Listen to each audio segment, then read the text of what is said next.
This one comes from Mike from Pearl Harbor, and I got this question. This is for Jeremy and JD. You can chime in on this too. What do you think of Jon Moxley taking on Takeshita at Double or Nothing in a title eliminator match for pay-per-view for the IWGP title, especially considering Don Callis was able to manipulate New Japan Pro Wrestling into giving Will Hobbs, who probably didn't have anything close to a claim to a championship match, on a regular episode of Dynamite, but on the pay-per-view, Takeshita does not get a title shot. What do you think, Jeremy? None of it matters. Okay? None of it matters. It doesn't matter to New Japan. New Japan isn't advertising any of this whatsoever. They could give less of a shit about Takeshita for DDT Pro Wrestling doing a title eliminator challenge. They just moved the main event of Jon Moxley and Evil to the semi-main event at Dominion in favor of the Best of the Super Juniors because of a goddamn fan poll in which 80% of 330 people said they'd rather see the Best of the Super Juniors final. Right now, Jon Moxley with the title does not matter. It's fun. It's a boutique arrangement between New Japan and AEW, but even in AEW, it's not treated as a top championship. It feels like Okada has a more important championship than Jon Moxley does in AEW. That's kind of not how it should be. And so I'm looking past it. I go, that's nice. And then I'm going to wait for Dominion for the Moxley match to be done. And then we'll go to New Japan Seoul in July. Moxley will drop the title to Naito, and we'll all forget this all ever happened. He's barely on Dynamite these days. So if Okada feels more important, it's because Okada's on the show. He's played more of an active role in the company. I've talked about it. I think Tony's a little burnt out right now. Creatively, it's not great. I don't hate it. In storyline I can justify, Don Callis blew his load, if you will, shot his wad, any other kind of reference you want to come up that's a little gross. To get it to Will Hobbs. Hobbs not only lost, but got hurt. So New Japan goes, no, we're not doing that again. So now we're here, especially not for a DDT guy. So I can do the mental gymnastics in my head to get there. Right. But Jeremy's right. It doesn't really matter. Hey, I saw Moxley win the title. It was an awesome moment for a New Japan show in America. It was cool for what it was. The right way to do this, right, is Moxley wins the title in America and the title drops back in Japan. So that the fans over there get the title. That's it. That's all you gotta think. Fine. Yeah. I kind of saw all this coming. Not with the Takeshita thing. I think since they're gonna beat Takeshita anyway, might as well make it for the title. Especially on pay-per-view. It's makes no sense to me to have it a title eliminator match, especially when Will Hobbs already got a title shot. And if New Japan doesn't care, then let's go ahead. But if New Japan's like, hey, look, we were fine with Will Hobbs doing it, but we don't want a DDT guy challenging for the title, and that's what they say, but nobody's saying that, right? So I think nobody's saying that publicly. So so right now it doesn't make any sense based on what they're presenting on television. So we all kind of think that's the case, but we don't know for sure because nobody's actually saying that. So quietly, let me throw another. Let me finish my thought first, JD, and then I'll let you have it. But I saw this coming with the way he's being presented as the IWGP champion. I saw it coming because I saw it happen already once before, actually twice before. When Kenny Omega won the Impact title, they treated that thing like it was the biggest piece of shit that was ever on their TV. Right? They seemed like they were insulted. Now they have a bit more respect for New Japan than they did for TNA at the time, but they still treated it like it didn't matter. In fact, when Kenny Omega went to go defend or to go do the title match against Rich Swann at Rebellion that year, AEW didn't even talk about it, even though in storyline, they could have had a new world champion from another company be on their TV show as the champion the next week. They just never even talked about it. Right. So we all kind of knew who was going to win that match. So I saw that happen, and I know that they did the title switch with Christian Cage. They had him cheat to win the title, which is totally fine. They had Scott D'Amore out there, but then they never really mentioned it again. In fact, they didn't even like calling it a world title. They just called it the Impact title. They didn't like calling it the world title. And then when they brought Deonna Purrazzo out for a show, they didn't want her to be called the world champion there either. So they very much like to minimize other companies' titles on their show, even if it's being held by their own wrestler, which I just find to be a bit strange. It's old. It seems like it's old school Carney stuff to me. I don't love saying this, okay, but I'm going to, in that Tony Khan does not know the music between the notes and what goes on in New Japan. And so he has Moxley with the title, and he doesn't have legitimate contenders in which are of the caliber of New Japan level wrestlers. He does have Takeshita.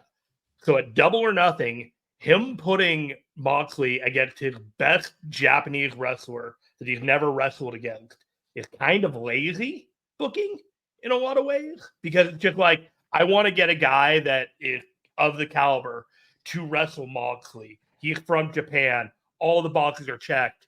But when you start looking into it, you think about the politics between everything, and think about the fact that a guy never in New Japan getting a possibility of a chance from Japan, wrestling for a New Japan title, the biggest New Japan title, there are fundamental flaws with that. But Tony Khan doesn't care. All he cares about is promoting a match to the people that that are interested in watching, that don't care about all of the fine notes.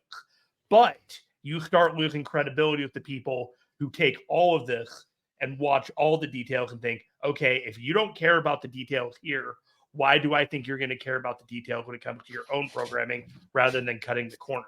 So it's kind of a self-inflicted wound when you don't pay attention to the little stuff and you don't reward the audience by like saying, hey, I'm watching this stuff too, and I'm going to incorporate it into our pay-per-view so that you feel rewarded, in which these things are intersecting. He doesn't plan that way, and it's fundamentally obvious. Let me tell you why you're both wrong.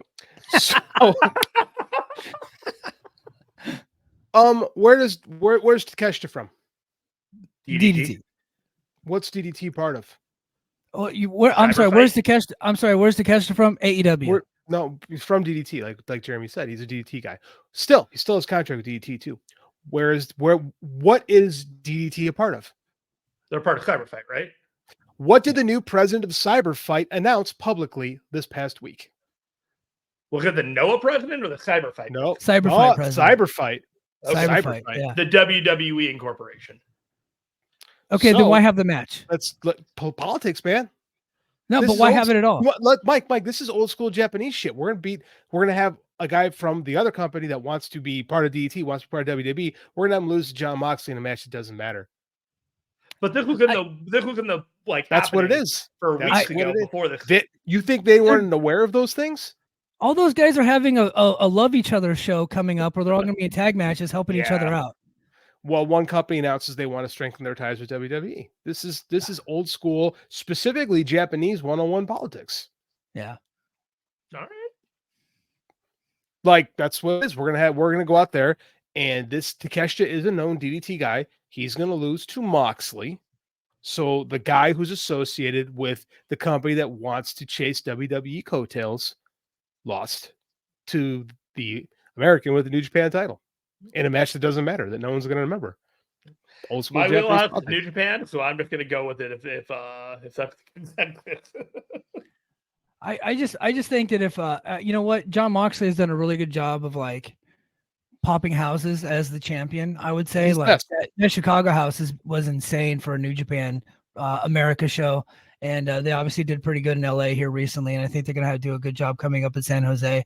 But I think, you know, going forward, if you want to get, I would be leery of booking an AEW star as your world champion going forward.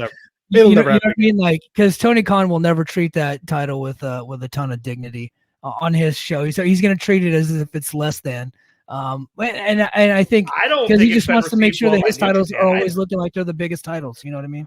Okay, but when the AEW World Champion has done shows in New Japan, hasn't that been the same thing? Like when Chris Jericho was the AEW World Champion going to New Japan, he wasn't treated like anything, like he was above Okada. Well, no, you're not going to treat him like he's above Okada, but you're not going to put him up. Why would Moxley? Who did he wrestle? Who did he wrestle again when he came over in 2020?